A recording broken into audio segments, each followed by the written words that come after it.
పాడుకునేటప్పుడు చెప్పాము. ఇప్పుడు కూడా ఒకసారి చదువు. అందరూ కూడా ముందుకు రండి. ఎందుకంటే క్రొత్తగా వచ్చే వాళ్ళు ఏం చూస్తారంటే క్రమశిక్షణ చూస్తారు. పాత వాళ్ళకి అలవాటు ఇది. ఎందుకంటే నా పిల్లలు అంతేలే అనుకుంటాడు. తండ్రి ఏం చేస్తారంటే సైలెంట్ మెలకొని ఉంటాడు. దయచేసి ఎందుకంటే అందరూ లైన్ ప్రకారం కూర్చోవాలి. మీకు ఒకవేళ కింద కూర్చోలేకపోతే కుర్చీలు ఉంటాయి, కుర్చీలో కూర్చోండి.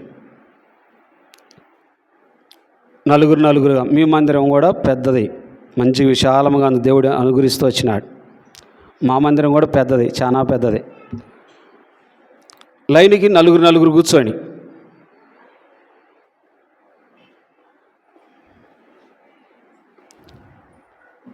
బ్రదర్స్ కూడా కుర్చీలో కింద కూర్చోలేనట్టు వాళ్ళు కుర్చీలో కూర్చోండి. యవనస్తుల మటుకు కింద కూర్చోండి. ఎందుకంటే నన్ను గణపరుచువారు నేను ఏమన్నాడు ప్రభు, నేను గణపరుస్తాను.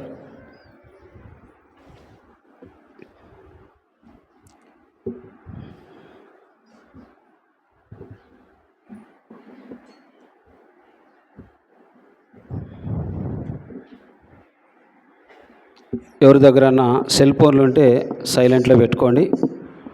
మా స్థానిక మందిరంలో అయితే నేను సెల్ ఫోన్ తీసుకురాను, ఇంట్లోనే పెట్టి వస్తాను. ఇక్కడైతే ఏంటంటే మళ్ళీ ఏదైనా ఫోన్లు వచ్చినా ఏదైనా ఇబ్బంది అవుతుందని ఎడ తీసుకొచ్చుకున్నాను అనమాట. మన స్థానిక మందిరంలో అయితే ఇంట్లోనే పెట్టి వస్తాను. దయచేసి ఎవరు కూడా సెల్ ఫోన్లో వాక్యం చూడొద్దు, బైబిల్లో మాత్రమే చూడండి. పాటలు కూడా, పాటల పుస్తకాలు లేకపోతే ఏం చేయాలా, పాటల పుస్తకాలు తీసుకోవాలి. సెల్ ఫోన్లు అలవాటు చేసుకోవద్దు. ఎందుకంటే మిమ్మల్ని ప్రేమించేవాడు ఏం చెబుతాడంటే గద్దిస్తాడు. ఏం లేదనుకో, వాళ్ళు ఎట్టుంటే నాకేమీ అనుకుంటారు. కనుక దయచేసి సెల్ ఫోన్లో వాక్యం చూడటం కానీ పాటలు కానీ అన్నీ అలవాటు చేసుకోవద్దు. మనం దేవుని మహిమకరంగా చేయాలి. ఏది చేసినప్పటికీ దేవునికి కృతజ్ఞతాస్తుతులు చెల్లించాలి. కనుక మనము ఈరోజు ఏంటిది మనకి స్పెషల్ ఏంటి? Good Friday. అయితే ముందున్న దినాల్లో బాక్సింగ్ టైంలో గుడ్ ఫ్రైడే జరుపుకున్నారా? పెద్దోళ్ళకి తెలుసు.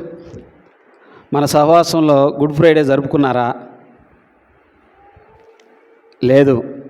ఎందుకంటే ఇది ఒక అన్యులు ఒక పండగగా చేసుకుంటూ ఉంటారు.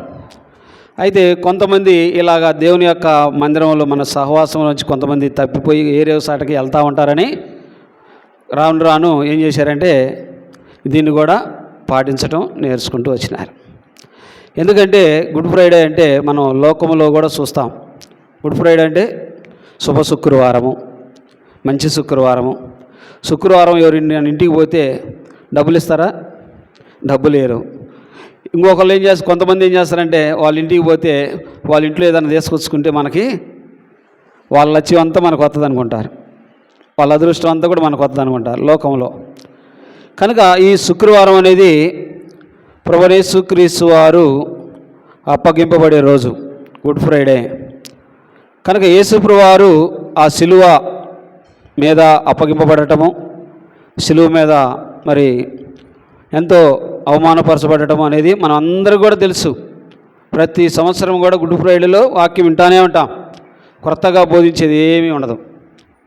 కనుక మనం ఇప్పటి వరకు కూడా పాటల్లో ఎంతో ప్రభు సహాయం చేస్తూ వచ్చినాడు. గంభీర స్వరాలు, నా స్వరమే గంభీరం అంటే ఇక్కడ ఉన్న బ్రదర్స్ కూడా గంభీరమైన స్వరాలు దేవుడు అనుగ్రహిస్తూ వచ్చినాడు. మంచిది.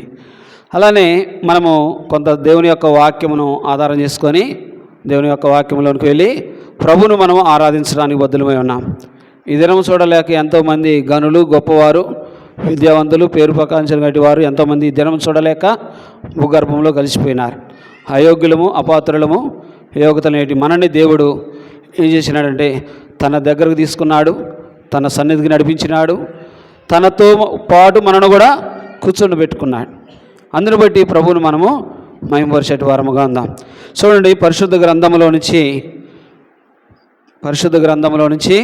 చూడండి,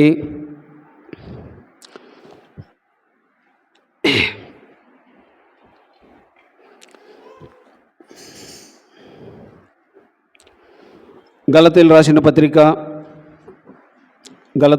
పత్రిక 6వ అధ్యాయము. బైబిల్ ఉన్నట్టు వారందరూ కూడా, చదువు వచ్చినట్టు వారందరూ కూడా తీయడానికి ప్రయత్నం చేయండి. చదువు రాని వాళ్ళు కూడా బైబిల్ తెరవండి. బైబిల్ తెరిస్తే దేవుడు మీతో మాట్లాడుతూ ఉంటాడు. గలతీలకు రాసిన పత్రిక 6వ అధ్యాయము 14వ వచనము. అందరం కూడా కలిసి స్వరం ఎత్తి అందరం కూడా చదువుదాం, అందరం కూడా చదువుకుందాం. గలతీలకు రాసిన పత్రిక 6వ అధ్యాయము 14వ వచనం. అయితే మన ప్రభు అయిన యేసు క్రీస్తు శిలువ యందు తప్ప దేని యందును అతిశయించడం నాకు దూరమవును గాక.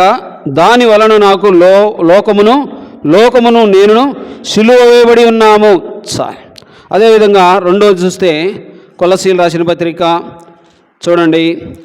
కొలస్సీలకు రాసిన పత్రిక చూడండి. కొలస్సీలకు రాసిన పత్రిక 1వ అధ్యాయము 19-20 చదవండి. 19-20. ఆయన యందు సర్వ సంపూర్ణత నివసింపవలననియు ఆయన శిలువ రక్తము చేత సంధి చేసి ఆయన ద్వారా సమస్తమును, అవి భూలోకమందునైనను పరలోకమందునైనను వాటన్నిటినీ ఆయన ద్వారా తనతో సమాధానపరుచుకొనవలనని తండ్రి అభిష్టమాయను. ప్రభు సహాయం కొరకై ప్రార్థన చేసుకుందామండి. మోకరించగలిగిన వారందరూ కూడా మోకరించండి.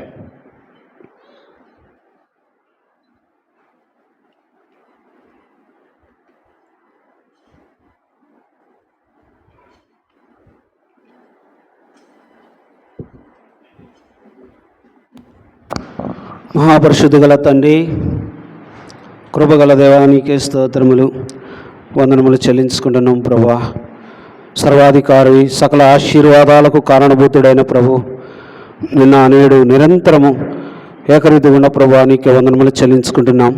ప్రభా, మీరంతైనా నమ్మదైన దేవుడు, గొప్ప దేవుడు ప్రభా, స్తుతిస్తున్నాం. ప్రభా, ఇప్పటి వరకు కూడా పాటలు మీరెంతో సహాయపడుతూ వచ్చినారు. పాటల ద్వారా మీరు మహిమ పొందారని నమ్ముతున్నాం. ప్రభా, మీరు ఇచ్చిన లేఖన భాగాలను కూడా మీరు విరిచి వడ్డించము. ప్రభా, నిలబడిన దాసుని కూడా జ్ఞాపకం చేసుకోండి. మీ సిలుసాన్ని మరుగుపరచండి. మీ ఆత్మ అభిషేకం దయచేయండి. దేవా, వచ్చినట్టు వారిని బట్టి స్తుతిస్తున్నాం. రావాల్సిన నీ ప్రజల కొరకై మరోసారి విజ్ఞాపనం చేస్తున్నాం. అయా, ఎవరైతే ఇంకా మార్గంలో ఉండారో తండ్రి, అటు వారికి తోడుగా నడిపించమని దేవా, ఎవరు కూడా ఆగిపోకుండా సాగిపోవడానికి తండ్రి నీవే కృప చూపించమని మీ సహాయం కోరుకుంటూ మీరు మా మధ్య ఆశీనుడిగా ఉండమని యేసు క్రీస్తు వారి శ్రేష్టమైన ఉన్నతమైన గంభీరనాన్ని బట్టి స్తుతించి ప్రాణుడుకున్నాం తండ్రి. ఆమేన్.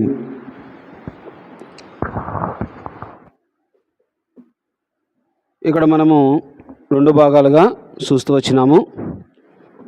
మరి గలతీలకు రాసిన పత్రిక 6వ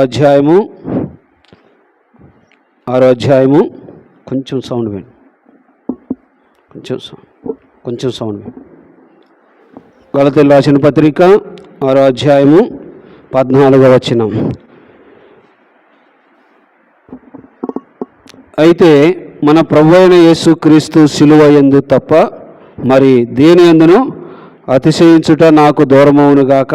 దాని వలన నాకు లోకమునకు నేను శిలువ వేయబడి ఉన్నా. కనుక ఈ మాట పౌలు గారు ఎంతో దృఢముగా ఖచ్చితంగా చెబుతూ వచ్చినాడు.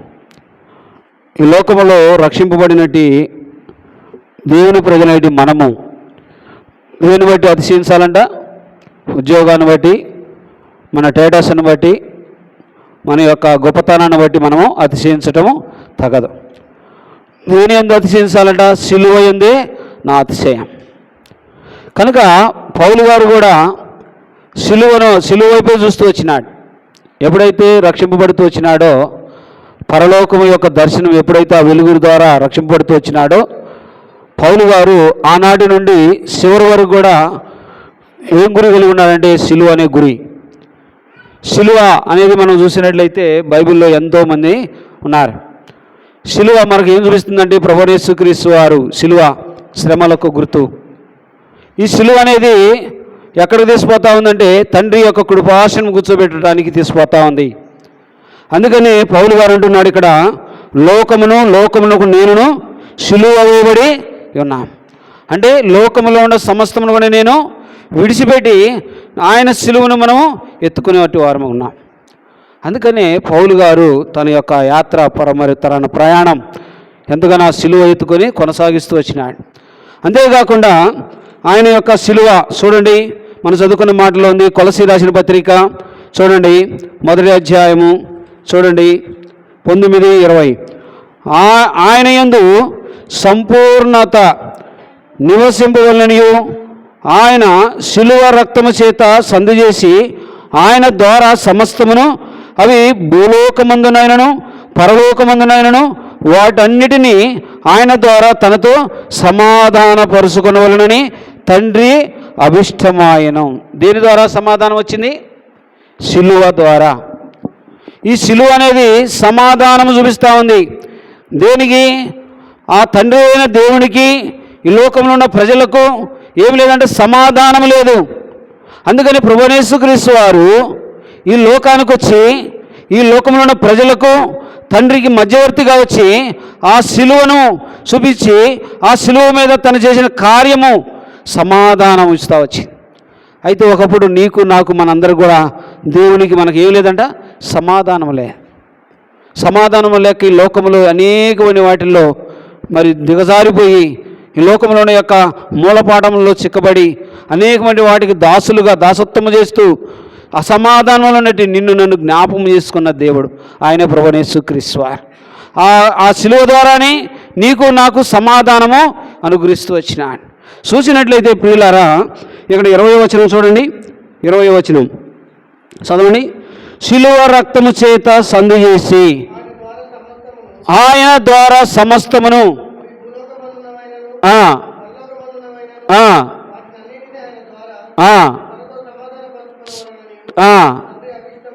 చాలు. ఎవరికి ఇష్టమైందంట? తండ్రికి అభిష్టమాయను.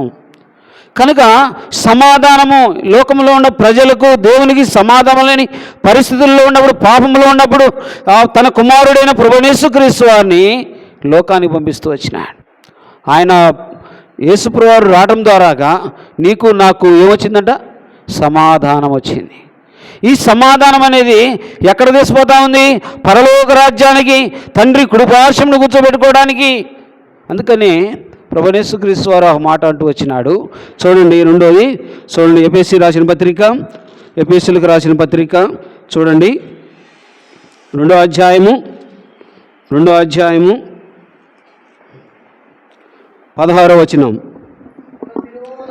తన శిలువ వలన ఆ ద్వేషమును సంహరించి దాని ద్వారా వీరిద్దరిని ఏక శరీరముగా చేసి దేవునితో సమాధానపరచవలెనని ఇలాగూ చేసిన కనుక ఆయనే మనకు సమాధానకారకుడై ఉన్నాడు. చాలు. ఎవరు మనకి?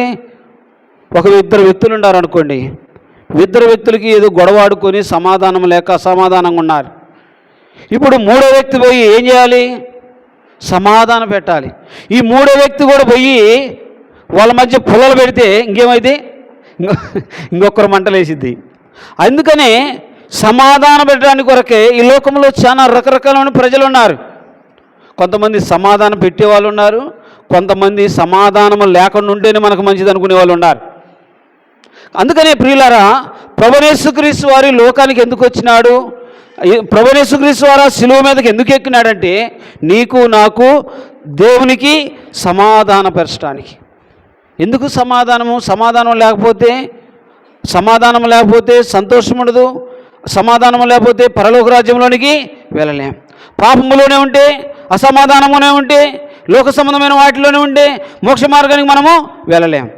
అందుకని ప్రియులారా, ఇక్కడ చెబుతున్నాడు. ఇక్కడ చూడండి 16వ వచనంలో, తన శిలువ వలన ఆ ద్వేషమును సంహరించి. ఏముంది మనలో? ద్వేషము. ఒకరి ఎడల ఒకరికి ఏముందంట? ద్వేషం, అసూయ, కక్ష, మిత్రభేదము అన్నీ మన హృదయంలో ఉన్నాయి. అందుకని ప్రభువైన యేసుక్రీస్తు వారు నీలో ఉన్న ద్వేషాన్ని, నీలో ఉన్న కసిని, నీలో ఉన్న పగని తీసివేయడానికి కొరకే ఏం చేసినాడంటే ప్రభువైన యేసుక్రీస్తు వారి లోకానికి వచ్చినాడు. రావడమే కాదు, ఆయన సిలువ మీద చేసిన బలియాగము.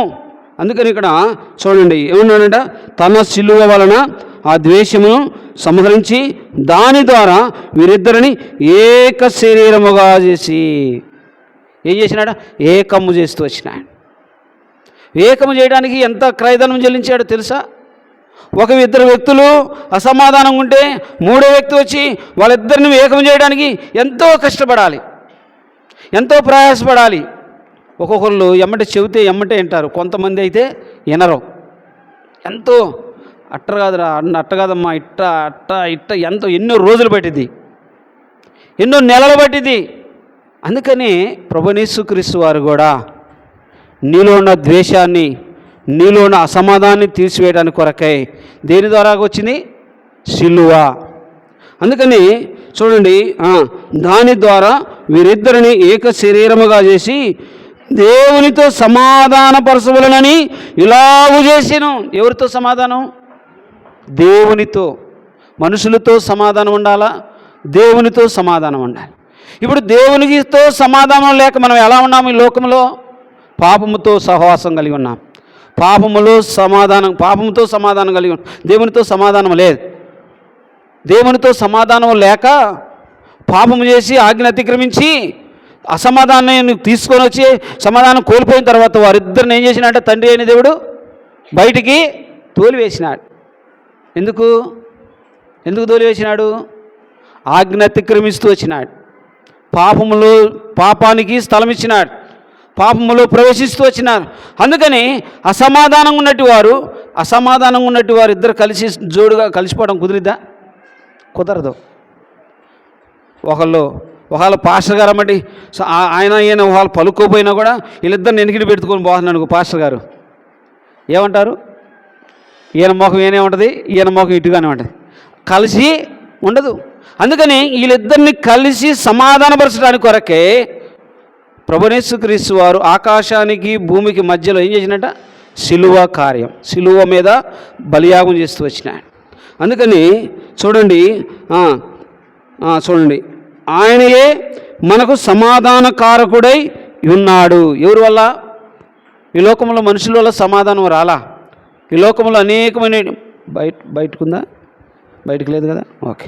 కనుక ఈ లోకంలో ఉన్నట్టు వాటి ద్వారా మనకి సమాధానం లేదు, వాటి ద్వారా మనకు సమాధానం రాలేదు. కానీ ఎవరి ద్వారా వచ్చిందంట? జీవము గల దేవుడైన తన కుమారుడైన ప్రభుయేసుక్రీస్తు ద్వారా సమాధానం వచ్చింది.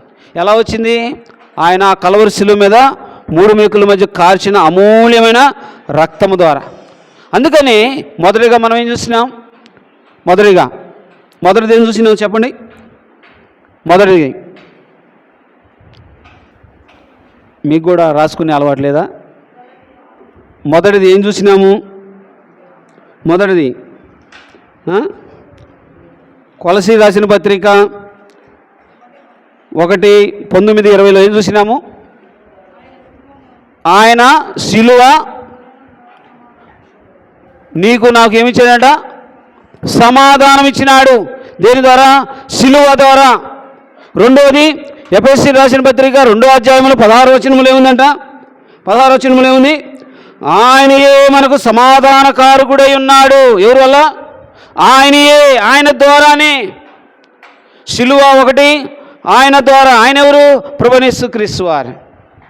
మూడవదిగా మనం చూసినట్లయితే ప్రియులారా చూడండి, పరిశుద్ధ గ్రంథంలో నుంచి మూడవదిగా మనం చూస్తే కొలసీ రాసిన పత్రిక 2వ అధ్యాయంలో చూడండి, కొలసీలు రాసిన పత్రిక 2వ అధ్యాయము చూడండి 15వ వచనం.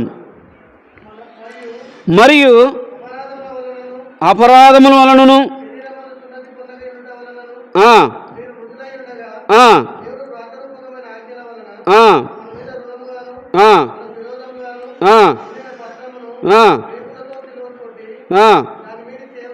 దాని మీద చేరాతను తుడిసివేసి మనకు అడ్డము లేకుండా దాన్ని వెతివేసి మన అపరాధములన్నిటినీ క్షమించి ఆయనతో కూడా మిమ్మును జీవింపజేసిన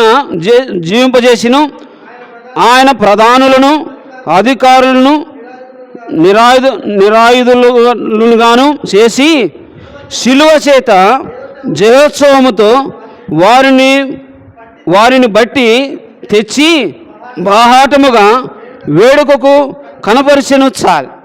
ఇక్కడ ఏంటంట, ఇక్కడ ప్రియులారా, ప్రభువైన యేసుక్రీస్తు వారు దేని ద్వారా మనకు సమాధానం ఇచ్చినాడంటే చూసినట్లయితే 13 అందరూ కలిసి ఉన్నాయి.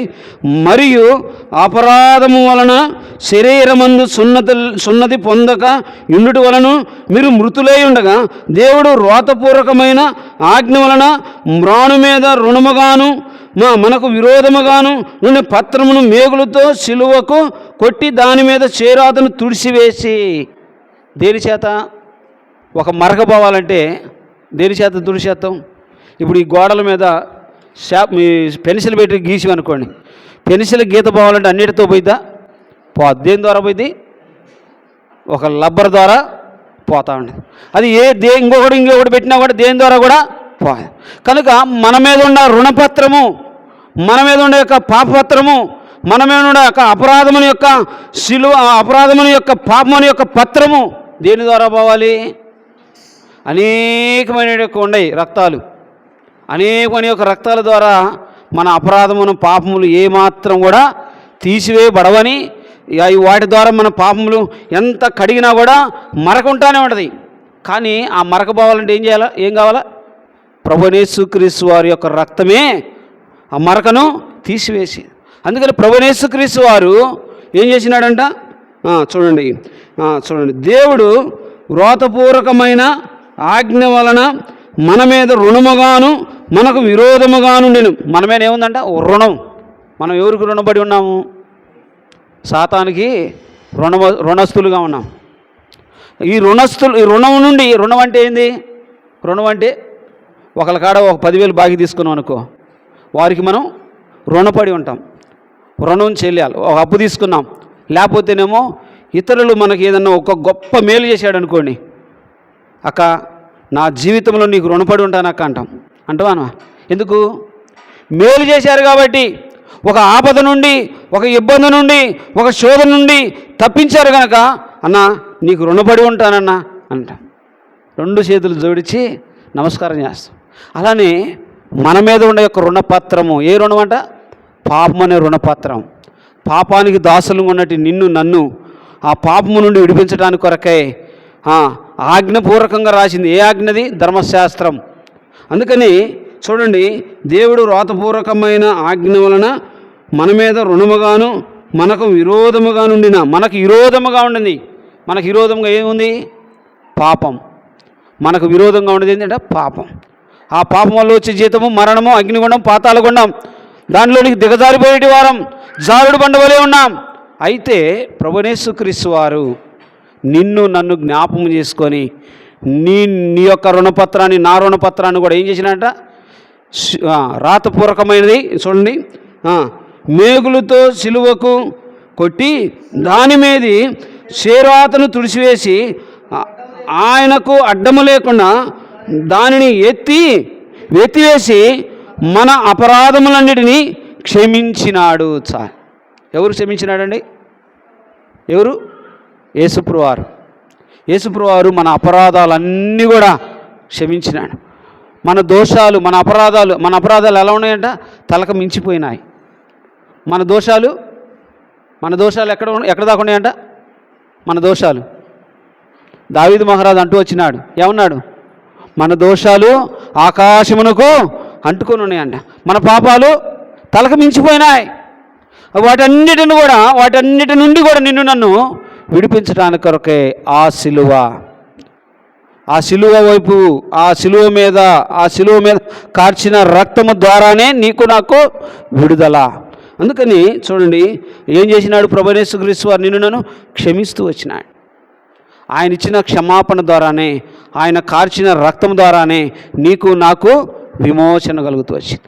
అందుకని ఇప్పుడు 3 అయిపోయింది. నాలుగోది మనకు ఏమి ఇచ్చాడంటే ప్రభువైన యేసుక్రీస్తు వారు క్షమాపణ ఇచ్చినాడు, క్షమిస్తూ వచ్చినాడు. ఆయన మన అపరాధాలన్నీ కూడా, మన దోషాలను ఆయన సిలువ ద్వారా, ఆ రక్తం ద్వారా, ఆ యొక్క ధర్మశాస్త్రం ఏదైతే తీసివేయలేకపోయిందో ఆ రోతపూర్వకమైన దాన్ని తీసివేయబడుతూ వచ్చింది. అందుకని ఇక్కడ చూసినట్లయితే చూడండి, మీరు మృతులై ఉండగా దేవుడు వ్రాతపూర్వకమైన ఆజ్ఞ వలన మన మీద రుణముగాను మనకు విరోధముగాను నుండిన పత్రమును మేకులతో సిలువకు కొట్టి దాని మీద చేరాతను తుడిసివేసినాడు. చేరాత మనుషులు రాసింది తుడిసివేసింది. దేని ద్వారా? ఆయన కార్చిన అమూల్యమైన రక్తం ద్వారా తుడిసివేసి వచ్చిన మన అపరాధాలను కూడా క్షమిస్తూ వచ్చిన. ఇప్పుడు చూసినట్లయితే 5వ యొక్క అనుభవంలో మనం పోతే చూడండి, 5వ యొక్క అనుభవం ఫిలిప్పులు రాసిన పత్రిక చూడండి. ఫిలిప్పులకు రాసిన పత్రిక చూడండి, 2వ అధ్యాయము చూడండి. ఆ పత్రమును మన దోషం మన యొక్క మన పాపాలను రాసిన పత్రాన్ని తీసివేసినాడు, చేరాతతో తుడిసివేసినాడు. అందుకని ఇక్కడ మనం చూసినట్లయితే ఫిలిప్పులకు రాసిన పత్రికలో 2వ అధ్యాయంలో చూసినట్లయితే 8వ వచనం చదవండి. మరియు ఆయన ఆకారమందు మనుషుడుగా కనబడి మరణము పొందినంతగా, అనగా శిలువ మరణము పొందినంతగా విధేయత చూపిన వాడై తను తాను తగ్గించుకొనిను. చాలు. ఏం చేసినాడంట? ఏం చేసినాడు చెప్పండి. యేసుప్రభువారు ఏం చేసినాడు? తను తాను తగ్గించుకున్నాడు. తగ్గించుకోవాలంటే చాలా కష్టం. నువ్వు అడగాదా కింద కూర్చో, నువ్వు నాకు నా ఏమంటారా, ఇదిగో సంచి పట్టుకో, సంచిపోయి అంటే ఏంది పాస్టర్ గారు, మా పాస్టర్ గారు ఎప్పుడు చెప్పలేదు, మాకు ఈ పాస్టర్ గారు అని తగ్గించుకోవాలంటే చాలా కష్టం. అయితే దేవాది దేవుడైన కుమారుడైన ప్రభువైన యేసుక్రీస్తు వారు తను తగ్గించుకుంటూ వచ్చినాడు. ఎందుకు? తగ్గించుకున్నవాడు హెచ్చింపబడి ఎక్కడికి పోయినాడు యేసుప్రభువు వారు? ఇప్పుడు తండ్రి కుడిపార్శ్వంలో కూర్చున్నాడు. ఎట్లా ఊరకనే వచ్చింది అధికారం? ఊరకనే రాలది, ఎంతో క్రయధనం చెల్లిస్తూ వచ్చినాడు ప్రభు. అందుకని ప్రియులారా, ఇక్కడ మనం చూసినట్లయితే మరియు ఆయన ఆకారమందు మనుషుడుగా కనపడి మరణము పొందినంతగా, అనగా శిలువ మరణము. శిలువ మీద ఎవరు మరణిస్తారు? ఎవరిని సిలువేస్తారు? ఘోర పాపము చేసినట్టు వారు. శిలువ మరణం, శిలువ కఠిన శిక్ష అది. అయితే ఆ కఠిన శిక్ష పొందటానికి కూడా యేసుప్రభువు వారు తను తగ్గించుకుంటూ వచ్చిన. యేసుప్రభువు వారు ఏమైనా పాపం చేసినాడా? ఏ పాపం చేయాల. ఆయన ఎవరు? పరిశుద్ధుడు. ఆయన పావనమూర్తి. ఆయన ఎంతో పరిశుద్ధమైన దేవుడైన అయినప్పటికీ ఆయన తను తగ్గించుకొని ఏం చేసినాడు చూడండి. మరియు ఆయన ఆకారమందు మనుషుడుగా కనబడి మరణము పొందినంతగా, అనగా ఏ మరణము? శిలువ మరణము. శిలువ శ్రమలు పొందుతూ వచ్చినాడు. శిలువ మీద మరణిస్తూ వచ్చినాడు.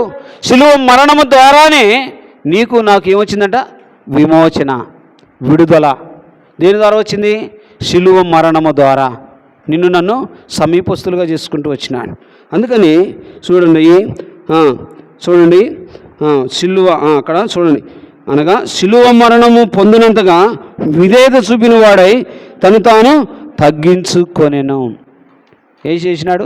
మొట్టమొదటిగా శిలువ మరణం. శిలువ మీద మరణించడానికి కూడా ఒప్పుకున్నాడు.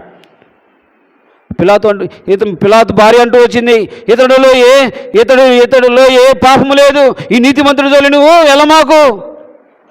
చూడండి, ఆయన నీతిమంతుడు, ఆయన పరిశుద్ధుడు, ఆయన పాపులలో చేరక ప్రత్యేకం ఉన్నటివాడు. అయితే ఆయన ద్వారానే మనకు విమోచన, క్రయధనం. ఎవరి ద్వారా కూడా లేదు. అందుకని ఆయన ఏం చేసినాడంటే విధేయత చూపించినాడు. ఎంతో విధేయత చూపించి శిలువ మీద మరణించడానికి ఇష్టపడుతూ వచ్చినాడు. అందుకని తండ్రికి ఇష్టమైన కుమారుడైన ప్రభువైన యేసుక్రీస్తు వారు శిలువ మీద ప్రాణం పెట్టడానికి, ముళ్ళ కిరీటం పెట్టడానికి, శిలువ శ్రమలు అనుభవించడానికి తండ్రికి ఇష్టమైంది. అతడు నన్ను ప్రేమిస్తున్నాడు కనుక నేను అతన్ని తప్పించేదను.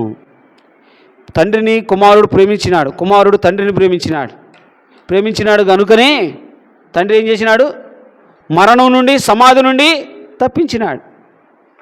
అందుకని ప్రియులారా, ఇక్కడ చూసినట్లయితే పొందినంతగా విధేయత చూపిన వాడై తను తాను తగ్గించుకొనేను. ఏ మరణం ఇది? శిలువ మరణం. ఆయన శిలువ మరణించుడు ద్వారాగా మనకేమిచ్చినాడంటే ఆవశ పొడిగిస్తూ వచ్చినాడు. మన పాపాలన్నీ కూడా క్షమిస్తూ వచ్చినాడు. మన పాపాలన్నీ కూడా తుడిచివేస్తూ వచ్చినాడు. మన పాపాలన్నీ కూడా కొట్టివేస్తూ వచ్చినాడు. ఆయన సిలువ దగ్గరకు మనను కూడా తీసుకుంటూ వచ్చినాడు. అందుకని చూసినట్లయితే ఇక్కడ ఏం మరణం అంట? సిలువ మరణము. సిలువ మరణం. సిలువ మరణం అంటే చాలా భయంకరమైనది. అది ఆ మరణానికి పాత్రులు ఉన్నట్టు మనను తప్పించి ఆయన ఆ సిలువ మరణం మరణిస్తూ వచ్చినాడు. అందుకని చూస్తే హెబ్రీ రాసిన పత్రిక చూడండి. హెబ్రీ రాసిన పత్రిక 12వ అధ్యాయము చూడండి. హెబ్రీ రాసిన పత్రిక 12వ అధ్యాయము చూడండి 2వ వచనం. మనము కూడా ప్రతి భారమును సులువుగా చిక్కులు పెట్టు పాపమును విడిచిపెట్టి విశ్వాసమునకు కర్తయు దానిని కొనసాగించువాడునైన యేసు వైపు చూసుసు మన ఎదుట ఉంచబడిన పందెములో ఓపికతో పరిగెత్తుదుము. ఆయన తన ఎదుట ఉంచబడిన ఆనందము కొరకై అవమానమును నిర్లక్ష్యపెట్టి శిలువను సహించి దేవుని సింహాసనము యొక్క కుడిపార్శ్వమున ఆసీనుడాయను. ఏం సహించినాడండి? శిలువ మరణాన్ని సహిస్తూ వచ్చినాడు. అందుకని చూసినట్లయితే ఇక్కడ మనం చూస్తున్నాం, ఇక్కడ పాపమును విడిచిపెట్టి విశ్వాసమును కర్తయు దానిని కొనసాగించువాడనైనా యేసు వైపు చూసు. యేసు ఏడున్నాడు? శిలువ మీద ఉన్నాడు. ఆయన వైపు చూసు. అందుకని ఇక్కడ పౌలు గారు ఇక్కడ మాట ఏంటంటే చూడండి, మళ్ళీ చదవక, దానిని కొనసాగించువాడునైనా యేసు వైపు చూసు మన ఎదుట ఉంచబడిన పందెములో ఓపికతో పరిగెత్తుదుము. ఆయన తన ఎదుట ఉంచబడిన ఆనందము కొరకే. ఏంటంట? ఆనందంలో పాల్పొందడానికి. ఆనందము ఎక్కడుంది? ఆనందం ప్రభువులోనే ఉంది.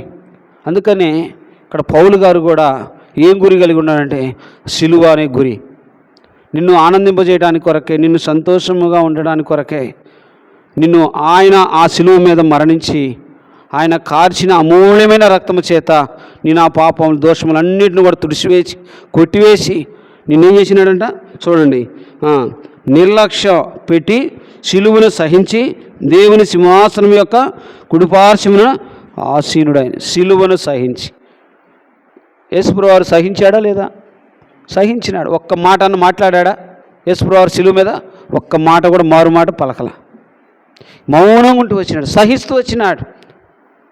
శ్రమలు సహిస్తూ వచ్చినాడు. నిందలు అవమానాలు సహిస్తూ వచ్చినాడు. ఎన్నో దూషణ మాటలు మాట్లాడి సహిస్తూ వచ్చినాడు. ఆయన ఎవరి వైపు చూసినాడు? తండ్రి వైపు చూసినాడు. అందుకని ప్రియులాల, దేవుని యొక్క ఆ సిలువ అనేది, ఆ సిలువ వైపు చూసి ఆ శ్రమలు, ఆ కష్టాలు, ఆ నిందలు, అవమానాలు అన్నిటిలో కూడా సహించిన వాడై ఎక్కడికి వెళ్ళినాడంటే తండ్రి కుడిపార్శ్వన కూర్చున్నాడు. అయితే ఈ లోకంలో నన్ను కూడా ఎన్నుకున్నట్టు దేవుడు, ఈ లోకంలో ఉన్న శ్రమలు వెనదగినవి కావు. ఈ లోకంలో నన్ను పిలుచుకున్న దేవుడు, నేను ఆ పాపములు కూడా తుడిచివేసిన దేవుడు, క్షమించిన దేవుడు. ఆయన కొరకు మనం అవమానమును, నిందను సహించుకొని ఆయన యొక్క దగ్గరికి తేబడినట్టు మనము ఆనందముతో, సంతోషముతో ప్రభుని ఏం చేయాలంట? ఆరాధించాలి.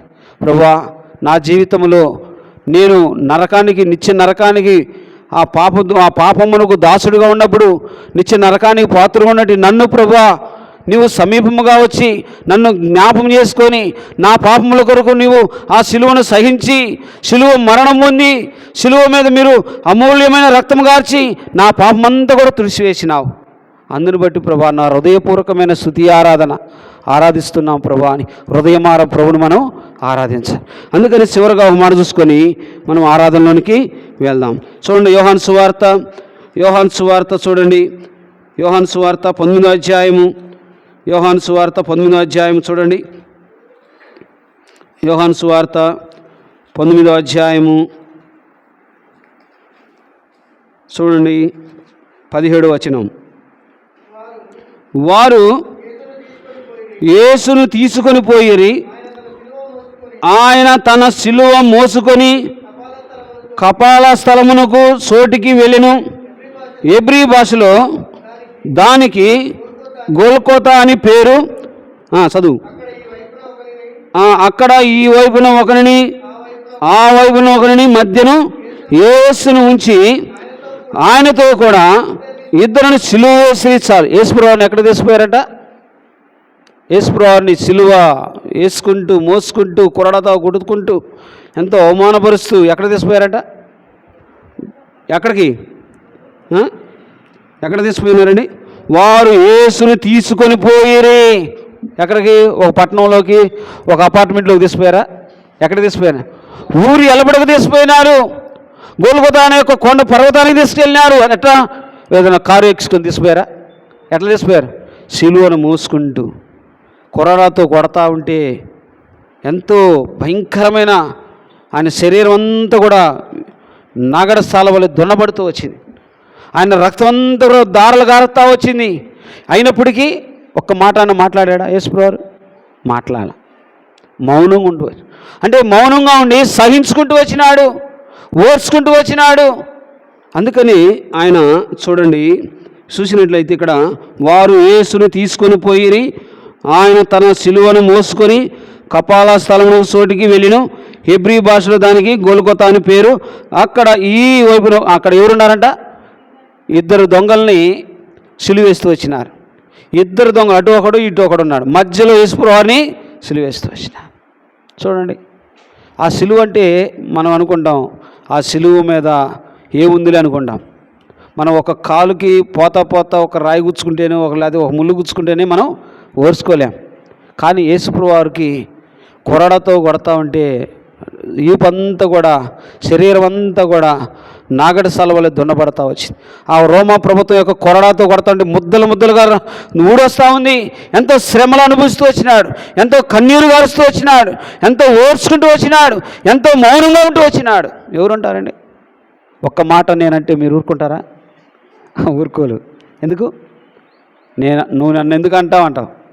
కానీ యేసుప్రభువు వారు ఎన్నో మాటలన్నా, ఎంతో కొట్టినా, ఎన్నో కొరడాలు దెబ్బ కొట్టినా, ఎన్నో 1 దెబ్బలు గుద్దినా, ముఖం మీద ఉమ్మి వేసినా, తల్లోకి ముళ్ళ కిరీటం పెట్టినా ఏం చేసినాడు?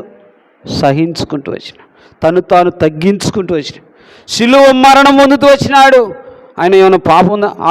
అటొకటి ఇటొకటి ఏం చేసిన వాడు పాపం చేసిన దాన్ని బట్టి వారికి శిక్ష ఇచ్చినాడు. కానీ యేసుప్రభువు వారు ఏ పాపం చేసినాడు? ఏ పాపము చేయాలి. అందుకనే ఏ పాపం ఎరగని దేవుడు ఆయన. అందుకని సిలువ శ్రమలు సహిస్తూ వచ్చింది. అందుకని ఆయన ఎక్కడేమన్నాడంట? సిలువ ఎంబడిస్తూ వచ్చినాడు, సిలువను ఎంబడిస్తూ వచ్చినాడు. కనుక ఆ సిలువ ద్వారానే నీకు నాకు ఏం చేసిందంటే ప్రభు దగ్గరికి ప్రభు దగ్గరికి రావటము, ఆ సిలువ మరణము ద్వారానే ప్రభు దగ్గరకు మనల్ని నడిపిస్తూ వచ్చినాడు. చూడండి, 7వదిగా మనం చూస్తే చూడండి, ఇంకొక మాట చూసుకుందాము. మత్తయి సువార్త 27వ అధ్యాయం. మత్తయి సువార్త 27వ అధ్యాయం చూడండి. మత్తయి సువార్త 27వ అధ్యాయము చూడండి, 38వ వచనం. 37, 38. 37,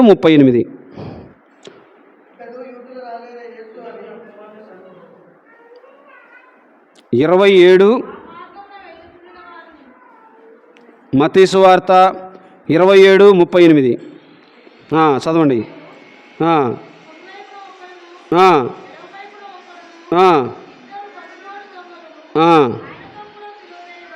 చాలు.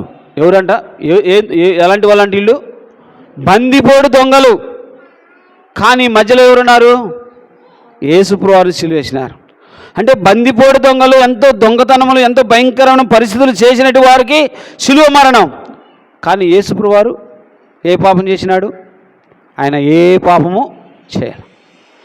కానీ పాపం చేసింది ఎవరు? పాపం చేసింది ఎవరండి? నీవు నేను. అనుకుంటామా? నేను చేశాను పాపము, నా పాపం ద్వారానే ఆయన సిలువ ఎక్కినాడు అనుకుంటామా? నేనే పాపం చేయలేదంటాం. జన్మ పాపము, కర్మ పాపము మన మీద ఉంది.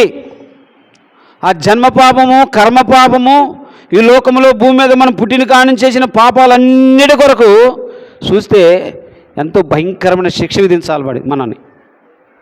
ఆ శిక్షకు పాత్రులైన మనల్ని తప్పించడానికి తండ్రి అయిన దేవుడు తన కుమారుని లోకాన్ని పంపించి సిలువుకు అప్పగించినాడు.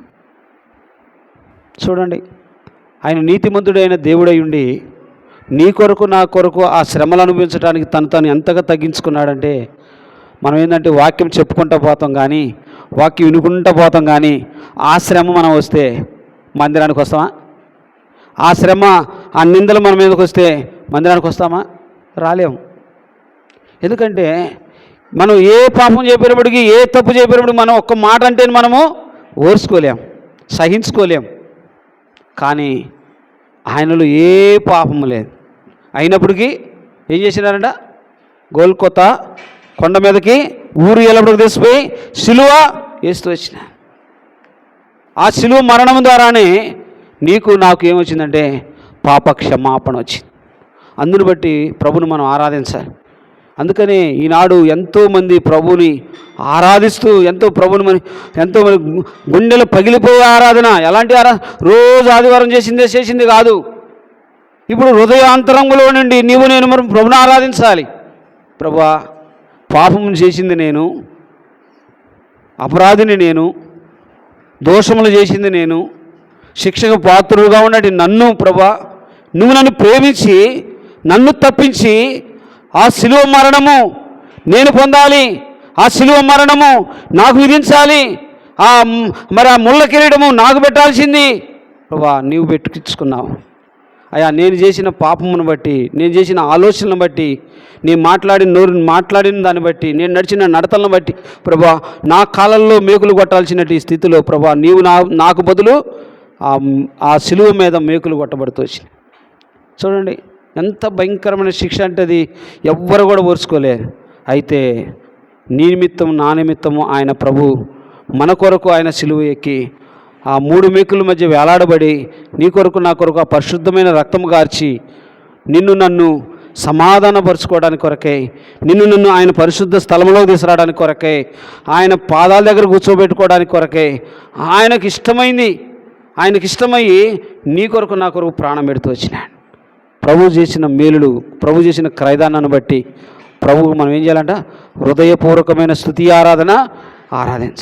అందుకని చూడండి, కీర్తన గ్రంథము 103 చూడండి.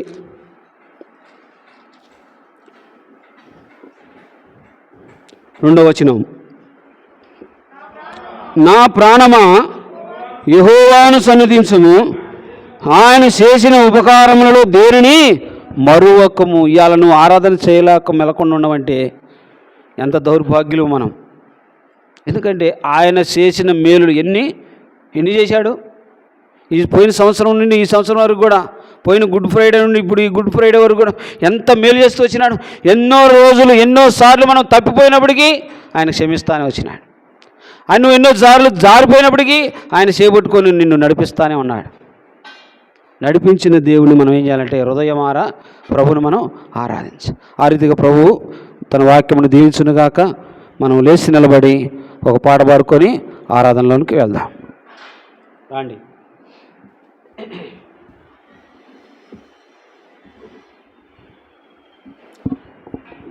పాటలు పాడే సహోదరులు,